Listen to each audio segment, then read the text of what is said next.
Welcome back, ladies and gentlemen, to the latest edition of the Woke Bros. Of course, I'm your co-host, Big Wos, aka Wos and Nando, and I'm joined by my brother, my compadre, Nando Vila. What's going on? Not much, man. Doing all right. How are you doing? I'm fantastic, man. I'm still in New York City. You know what I'm saying? In the city where it's always gritty. You know what I mean? How's that? You feeling good? Yeah, I'm enjoying myself. I'm not gonna lie, I do miss LA. I won't lie. Like I want to say last week for the first time, had been going from LA for like 3 weeks. I was like, man, I kind of do miss being back in my element, so to speak. But I'm enjoying it. You know what I'm saying? Okay. Taking the train, you know what I mean? All kinds of craziness. Yo, I'm walking over here. Yeah, All kinds of craziness. Eating pizza. Eating pizza, eating bulletproof Chinese. For people that are like, what the hell is bulletproof Chinese? Like a lot of the Chinese food restaurants in New York, they serve you the food from behind a bulletproof glass wall, like window. Yeah. And they gotta like turn the fucking thing to give you the food and take the money. But yeah, eating bulletproof Chinese, of course, some of the best Caribbean food on planet Earth, you know, Jamaican food, Haitian food. Yeah. So just enjoying that, catching up with the fam, catching up with the homies. So I'm enjoying New York, man. Yeah. Nice, dude. Nice. But yeah, on today's show, I just wanted to talk about our guy, our comrade, Dr. Cornel West. He announced his candidacy for president, which I think is like pretty interesting because it's pretty fucking early, to be honest. But at the same time, what I thought was cool about it was he's not doing some Reverend Al Sharpton grift, or he's not even doing what I don't think Jesse Jackson in the Move campaign was a grift. I think they was legitimately trying to do something at first anyway. I don't think he's doing that either. He's doing a third party at first. He announced he was going to be running with the People's Party. It was quickly a lot of backlash. Just, I guess the CEO of it is kind of a janky dude. He's got all kinds of bad press and Me Too allegations and all of that. But more importantly, like they're on the ballot in 3 states. They don't have an actual party apparatus and infrastructure. And credit to Dr. West, he quickly changed course. He's like, all right, fuck these people. Let's go to the Greens. Let's go to the Greens. So he will be running with the Green Party. You guys will remember famously in 2016, Jill Stein, remember when she caused Hillary Clinton the election? And she was working with Vladimir Putin on that. She was called up, hey, Vlad, what do I do to stop this bitch? So yeah, we're just kidding about that part, guys. But yeah, she was one of the many things that got blamed on Hillary Rodham Clinton getting her clock cleaned by Donald Trump. Of course, before that, there was Ralph Nader, sort of, I would say the realest third party presidential run. Maybe Ross Perot was just as real. But Ralph Nader, that would have been 2000. 2000, yeah. He ran for president in 2000. And what do you remember about Ralph Nader's run, Nando? Well, I remember very vividly because I was a huge Pearl Jam fan when I was a kid. They were like my favorite thing. And Eddie Vedder was a big Ralph Nader supporter, the singer of Pearl Jam. And he performed at Ralph Nader rallies. And that was like the early days of Napster. You know what I mean? Or not the early days. I guess it was just the days of Napster where, and I was like, I would download songs of like Eddie Vedder singing at Ralph Nader rallies and shit. So like the bootlegs, essentially. Yeah, bootleg. It was Pearl Jam, Ralph Nader bootleg. That's right. Performances. Yeah. I love that. Yep. Yeah. And he ran. Ralph Nader is like kind of. He's not like Bernie Sanders. Bernie Sanders is a socialist. Like Bernie Sanders ascribes to the political theory of Karl Marx. And yes. The tradition of socialism, and he has a very clear ideological agenda that he fights for. Ralph Nader is not. He's a strange kind of heterodox liberal. Consumer advocate. He comes to his positions from a kind of trying to be like a common sense, I'm just advocating for the consumer. So like the way he became famous is that in the 1960s, back then there were no seatbelt laws. Like the car company didn't even have to include seatbelts in their cars. They cost a little bit more money. Like, why would we include them? And back then, like if you got in a car crash, you basically died because like you had no seatbelts. You just fly through the fucking windshield. So Ralph Nader single-handedly led a campaign to pass seatbelt laws in every state against like the total, the car companies were totally united to destroy this fucking guy. They tried to like plant hookers on him and shit, like and trap him and shit. Like there's all kinds of crazy stories about it. But Ralph Nader is such a fucking we'd still be dying for seatbelts if it was me trying to do that.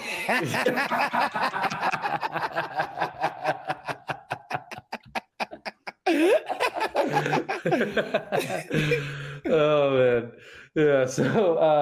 So yeah, he's the opposite. He's like a total do-gooder, and he like was just like, no, thank you, I'm okay. Like when a beautiful woman sauntered up to him at a hotel lobby or whatever.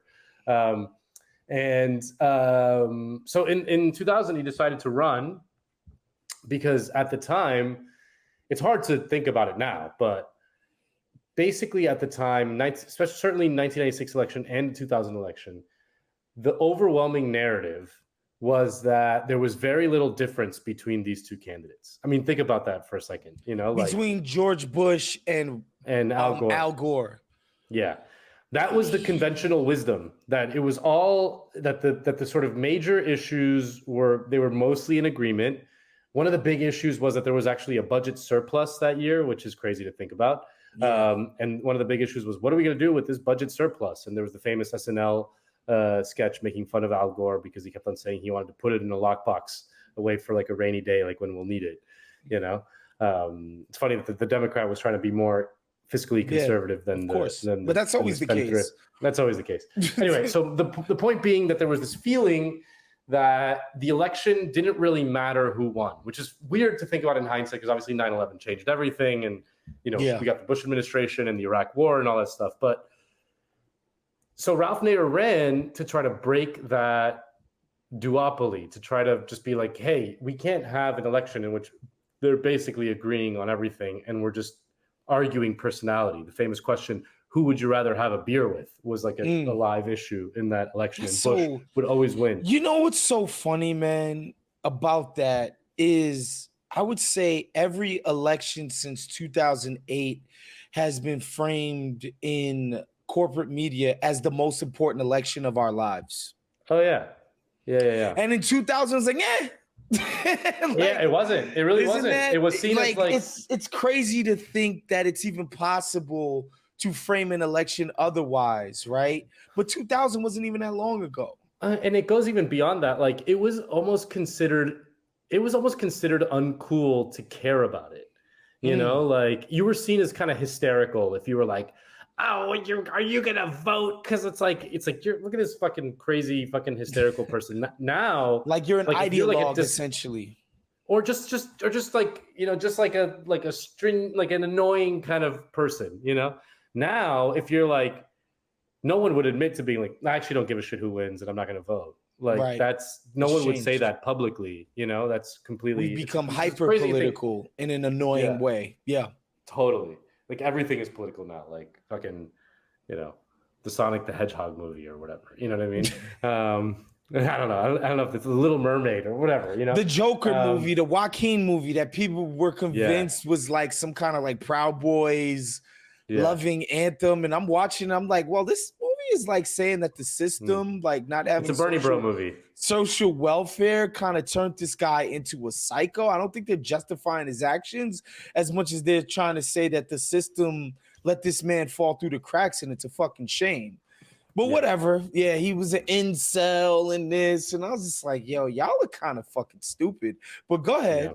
Yeah. So yeah, I mean, and then so there's the question, obviously that election was famously decided by 537 votes in your home state of Florida, baby. The hanging chads, and then the Supreme Court just gave it to Bush. I mean, in just kind of a crazy in retrospect, very crazy thing. And then we got Iraq and we got all that shit. So there's this feeling that Ralph Nader, certainly amongst Democrats, there's this feeling that Ralph Nader gave the election to Bush. Obviously, that has the convenient effect of letting Al Gore off the hook. Al Gore, a guy who is a senator from Tennessee, he lost Tennessee. Yeah, and then with third party voters, you can't just like map them on a clean ideological line. They're weirdos, is what they are. Yes. And it's unclear whether, like, if they hadn't had the third party vote, they would have voted for one of the Democrats or Republicans. Exactly. The guy that you think in your head is closer to the thing. Like, I'm telling you, Ralph Nader is not like Bernie Sanders. He attracted all kinds of weirdos across the ideological spectrum. He was not a doctrinaire leftist. He was a little bit kind of like Ron. He wasn't like Ron Paul. I'm not saying it's the same thing, but it's the same effect. His fan base was like that. Heterodox. Yeah. And like Ron Paul like attracts like kind of acid loving hippies who like go to Fish concerts. And he also attracts like libertarian psychos who wear suspenders. You know what I mean? Like, right. And it's not clear. It's not exactly, you can't map them fully as like a Republican kind of stand-in. So that's the other thing I would say about Ralph Nader is that, obviously the Democrats love to push that line that had he not run, all of those votes would have gone to Gore and then he would have won. It's just impossible to prove that that's the case. Again, those 538 people, would 538 more people have voted? Maybe, maybe not. Maybe they would have voted for the other guy. I mean, it's unclear. So yeah, I mean, it's a weird time to look back on. I highly recommend everyone watch the Billy Corben documentary. Yeah, I think it's called 537 votes or something about the election, about what happened in Florida. It's absolutely incredible. It's wild.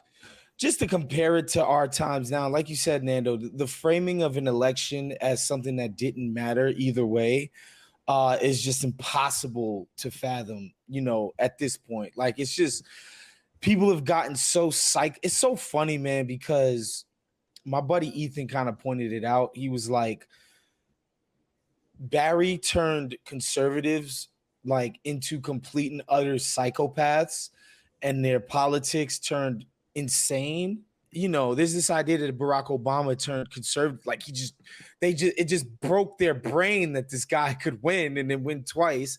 And their politics, especially on the furthest edges of right-wingism, just became completely deranged because of it. And I think the exact same thing could be said about the libs. Like, Donald Trump just fucking broke their brains and just made shit insane. And I think Cornel West enters in, like, I've watched a few of his interviews because he's doing a shit ton of press to trying to get the word out.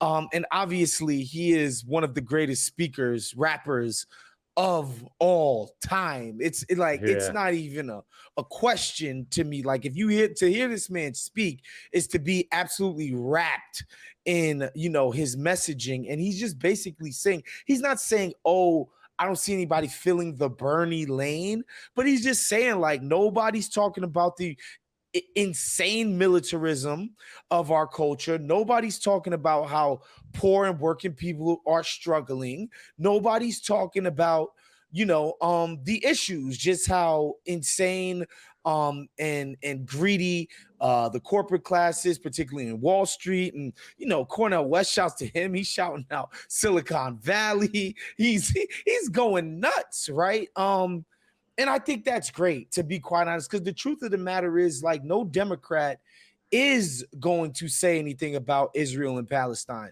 Like, they just browbeat the shit out of RFK, and this is a dude who was willing to be anti-vax. And he came out and admitted that the Palestinians were humans who deserve dignity and some level of, treated with some level of humanity. And he got beaten the fuck back by the Washington establishment in foreign policy, right? And, the same thing would happen to Marianne Williamson if she was a quote unquote Democrat. And so I think it's interesting that Cornel is doing this.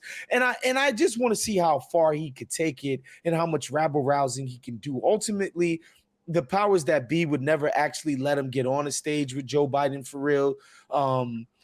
I wonder if he could get an audience with Trump. But Probably. Yeah, but I think it's just awesome that he's even doing this at all, to be honest. Yeah, I mean, I in general agree that him running is a good thing. I just wish he would have run. I wish he would have done like Bernie and like Jesse Jackson and run as Democrat. I mean, there's no reason why he couldn't. It would have caused a lot more of a stir, which is the whole fucking point. Yeah. And you know, I mean, if you look at the history of third parties in America, their track record is pretty clear, and it's been one of abject failure. And yeah. And you know, I wonder if he ran as a Democrat, if he would be able to recreate some of that Bernie magic. I mean, when Bernie ran as a Democrat, the first time when he walked out on that fucking under that tree outside the Senate building, he's like, "Listen, ladies and gentlemen, I am running for president. Thank you very much." And then he like, left.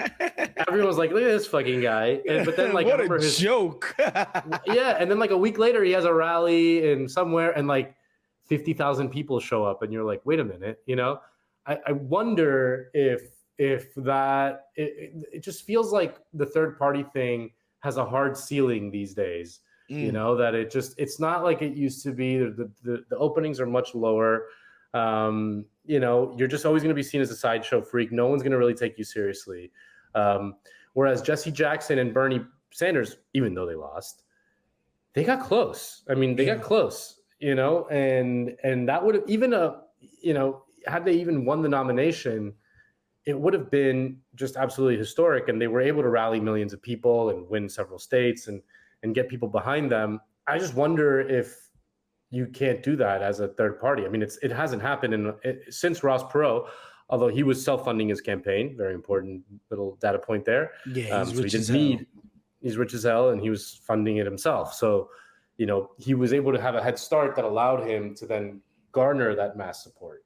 You know, so that would be my only thing is like, I wonder why he decided not to run as a Democrat. I think, I mean, to listen to his interviews, because he was so close to Bernie, like they're literally bros, during both of Bernie's campaigns, and because he got to see up close and personal the treachery of the corporate wing of the Democratic Party establishment, I think that kind of just dissuaded him from even trying. It's just like, these motherfuckers are corrupt, and they will use the most evil, most twisted ways to quash your shit. So there's that. But you know, even people like Nina Turner, but has decided to work within the Democratic Party system, right? But let's look at that point. They'll use all the evil shit to quash them, which is true. You know, of course it's true. They don't even need to do anything to quash a third party candidate. Right. They don't even need to do shit. Yeah, the media will ignore you. The media will do the work for them. Yeah. You'll just get no headway. Like there'll be no reason to include you on any town hall or whatever. Like they could shut you out if they want to. Now, if you're a Democrat, they kind of got to deal with you. I think it'll be different because of Joe Biden's incumbency, and they're already fucking closing ranks. And just like, yeah, RFK, like, you can fuck around if you want to, but like, this shit ain't happening for you, Jack. So but look how much attention he's getting. He's getting a lot of attention. But yeah. And he's actually rallying a decent amount of support. The fact that he is getting, imagine Cornel West. Yeah, facts. Doing that. Like Cornel West is, like you said, is the greatest, one of the greatest speakers to ever live. Yeah. You know, RFK has a poor guy. He's got like a problem. He literally can't speak, you know? Yeah, it's tough. Yeah. And he's anti-vax, and he's a fucking weirdo. And he's anti-vax. Yeah. So,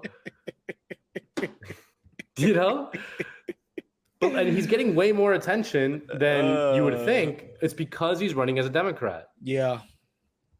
But he's already in Congress too, right? Like, I think that part of it kind of helps. There's a certain patina of quote unquote seriousness involved in it. I just wonder how much, because the coolest thing about Bernie is that Hillary Clinton had to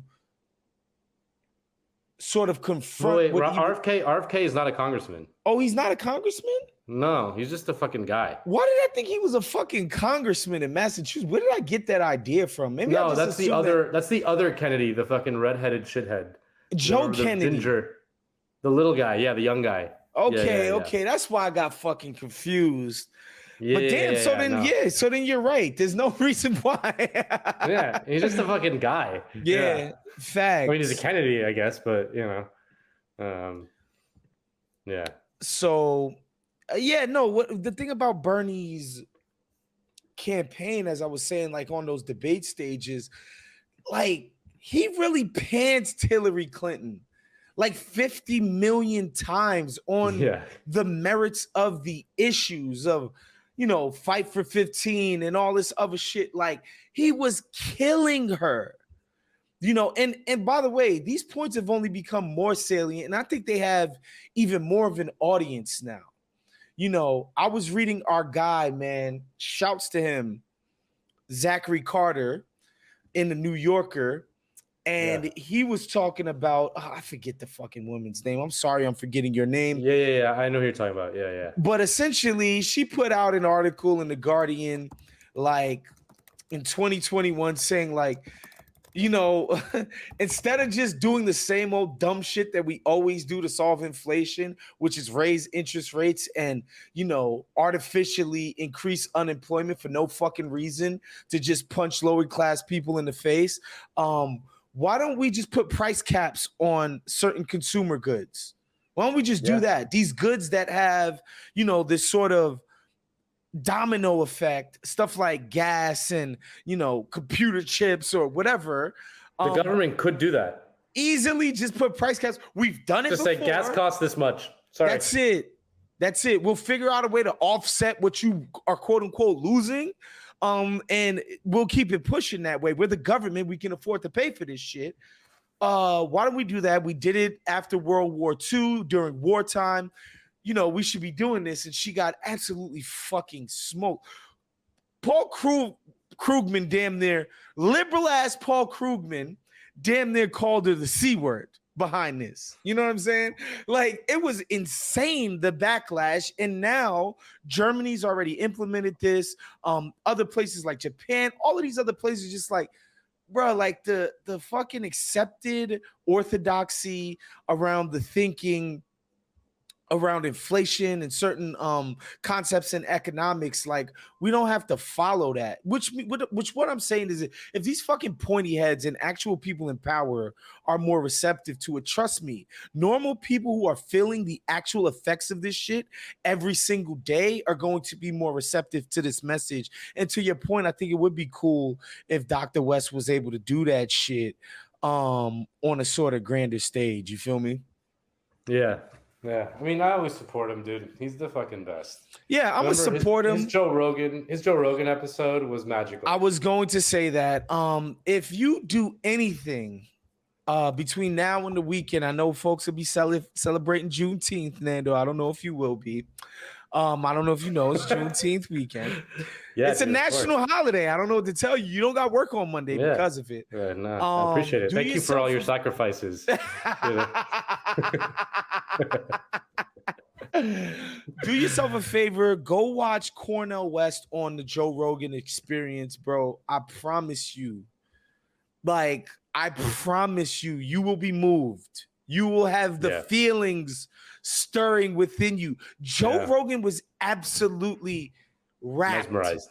He was like, yo, this guy is fucking brilliant. Like, you know, like the Any Given Sunday speech when Al Pacino gives the inches speech and everybody's just like, wow, I will fucking murder a guy. And we scratch with our fingernails for that inch.